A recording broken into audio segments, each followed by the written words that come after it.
Hello, this is Sean for tightpoker.com, and today we're going to be looking at several websites that help you basically become a better poker player and keep your mindset within the framework of good, tight, solid poker play.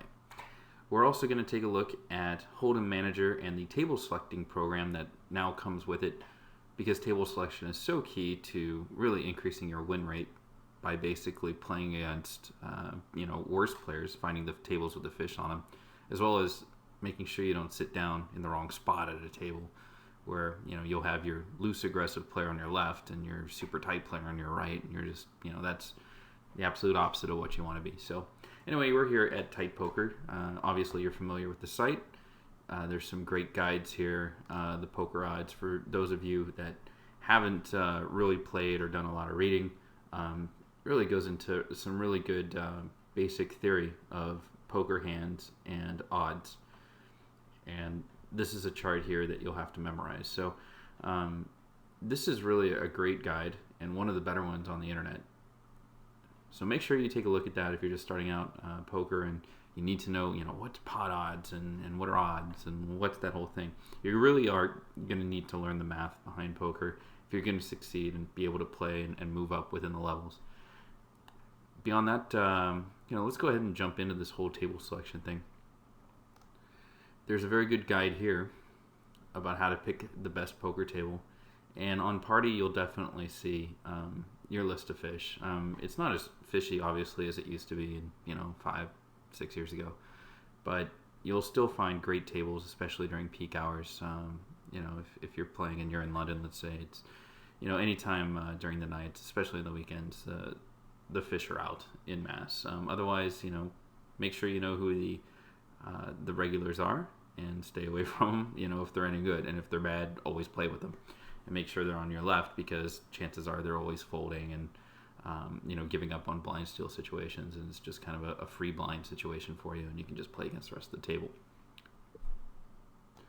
Before we talk about Hold'em Manager, there is a couple of free poker table finding programs that are free. One of which is called Table Finder, and this is at propokerlabs.com, and it's just look for the Poker Table Finder. This is actually a pretty slick program. It's not super accurate though. I've rated it against my Hold'em Manager statistics, and from what I'm seeing after I sit down at the table, which one's more accurate? Obviously, the one that I have actual hands on in my own database has been much more accurate. It's not to say that this isn't a great utility. I've used it before and it's been fine. Obviously, there's quite a few poker networks you can select here. Limit types, games, they're all here. And so let's just pick maybe a typical stake that a beginning player is at, 25-50 cent blinds, otherwise known as 50 no limit. And let's pick a 6 max table, at least 4 players and no more than 6. And the players at the flop, this is really what a lot of decent players are manually scanning. They'll just say, okay, who has the most players at the flop? And those are the loosest tables, and that's the ones you want to be at, because you want to make sure you get action for your hands, and you're not just at a table with a bunch of nits that just fold only, anytime except for when they have the nut. So we'll go ahead and put 20, maximum 100, obviously, and we'll just leave the rest blank. And we hit search, and almost immediately we're given a table list, and in a table type it categorizes them as super tight, neutral, or loose. And if you click on the table type,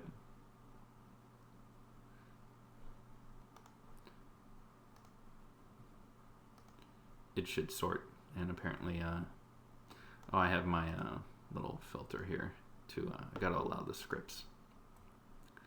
So we'll just sort it, and we immediately see that all these tables are loose, and we can go back, do another search, change it around. Here are the 6 max tables. So in a general sense, this is pretty good, pretty accurate. It's not horrible, but it's something free for you to use if you want to do a little bit better table scanning than just manually looking through the players per flop or even the average pot.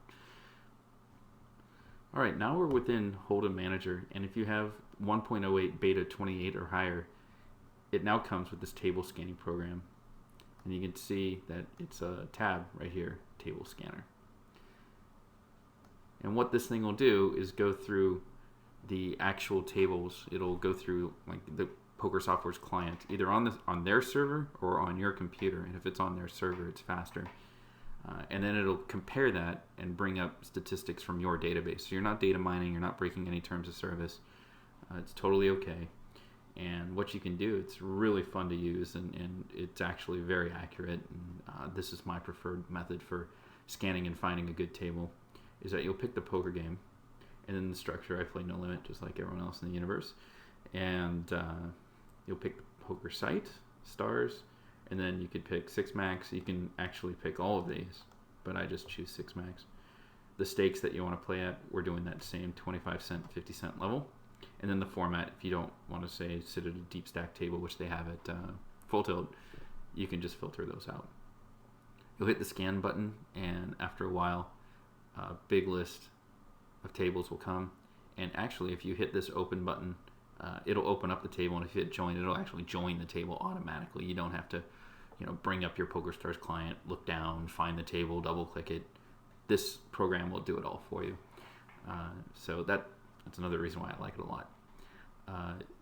It comes with a bunch of filters here, which are just fantastic.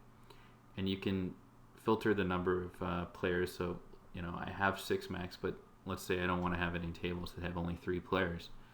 So I filter it only people that are only tables that have 4 to 6 people. The wait list, I don't want any long wait lists because after 2 or 3, it just becomes a completely different table when you sit down. So I just have it at 1. Number of short stacks. Who wants to play a short stacker? Absolutely nobody. So I put that at just 1. The average VPIP, minimum of 22, which is actually pretty tight. I was using this late last night, so that's fine. But during the weekend, you can put that at 30 even. And then you have all these other stats based on the table and number of regulars. And a regular I've defined as just someone who has played a lot of hands and shows a winning win rate. Doesn't necessarily mean they're awesome or I should be scared of them. In some cases it does, but it's just a really good tool to be able to just not sit down at a table full of regulars, which is of course pointless. A buddy or a friend, you can decide whatever that means to you, but usually a friend will be it won't be like one of your personal friends. It'll be someone that you just win a lot of money from historically. You've just got their reads, you got their number, and they're your friend because they just hand money over to you. So once that comes, you can just see all the different tables, open it up, and each table you'll see here listed, and then right here you'll see the individual statistics from your own database. So you'll see Kumo here. He's in seat 4. His stack's $50 at the 50 no limit table. I've got 4,000 hands on him. He's won $100. He looks like a very tight, kind of crappy player, 14-6, and he's only 3-betting 2%, which means aces and kings and ace king, and queens, I guess. So the fact that he's even won that much is kind of surprising. I guess he just got aces a couple times and won. So, anyways, certainly no one to be afraid of at this table. Everyone else looks fairly new. And that's basically how you want to table select. Just make it a scientific method. Don't make it a subjective or personal method. Make sure you have certain criteria that you're able to sit down at a table with. And when you look at a table, make sure the table doesn't have, your loose aggressive on the left so that you can never steal. And whenever you're in the pot, you're just never going to know what the guy on the left is going to do. Is he going to raise you with any 2 cards and just ruin any plan you ever put together? Or do you want that, tight, passive player who just has any reason to fold if you give it to him? Just never has any faith in their cards if you show a lot of aggression. And that's the perfect player to have on your left because you can just hammer those guys all day long and just keep taking those small pots. And the only time they ever play back at you is when they have the nuts. So, those are all really important things. You're going to play a good, solid, tight poker game. Then you're going to have to table select properly. And using these tools, it should be a much easier process than just manually scanning the tables. So this is Sean for tightpoker.com. This has been a little bit of a nice table selecting discussion. Best of luck to you at the tables, and come back soon.